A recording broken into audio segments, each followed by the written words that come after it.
കോഴിക്കോട് മുക്കത്ത് റബ്ബർ പുകപ്പുരയ്ക്ക് തീപിടിച്ചു. പുകപ്പുരയിലെ ചിരട്ടപ്പാൽ ഉണക്കുന്നതിനായി തീയിട്ടതിൽ നിന്നാണ് അപകടമുണ്ടായത്. കാരമൂല സ്വദേശി കളരിക്കണ്ടി സുന്ദരന്റെ റബ്ബർ പുകപ്പുരയ്ക്കാണ് തീപിടിച്ചത്.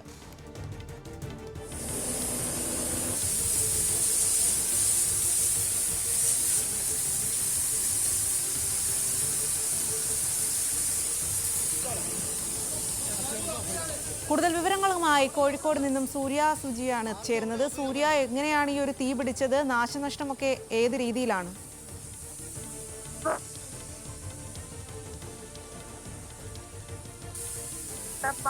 തീ പിടിച്ചത് ഈ മുക്കം മുസ്ലിം ഓർഫനേജിന്റെ ഉടമസ്ഥതയിലുള്ള MAMO കോളേജിന് സമീപത്തെ നെല്ലിക്കുന്നിലുള്ള കെട്ടിടത്തിലാണ് ഈ അപകടമുണ്ടായത്.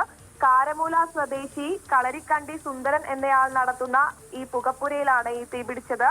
ഈ സ്ഥാപനത്തിലെ ജീവനക്കാർ ചേർന്ന് ഈ തീ അണയ്ക്കാനുള്ള ശ്രമം ആദ്യഘട്ടത്തിൽ നടത്തിയിരുന്നു.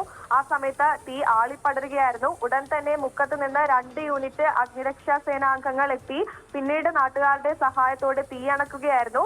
ഈ പുകപ്പുരയിൽ ചിരട്ടപ്പാൽ ഉണക്കുന്നതിനായി തീയിട്ടിരുന്നു. ആ തീയിൽ നിന്നാണ് പിന്നീട് ഈ കെട്ടിടത്തിന് മുഴുവനായി തീ പടർന്നത്. ഏകദേശം 4 കിൻഡലോളം റബ്ബർ കത്തി നശിച്ചു എന്നാണ് ഇപ്പോൾ കണക്കെടുത്തതിൽ നിന്ന് മനസ്സിലാവുന്നത്.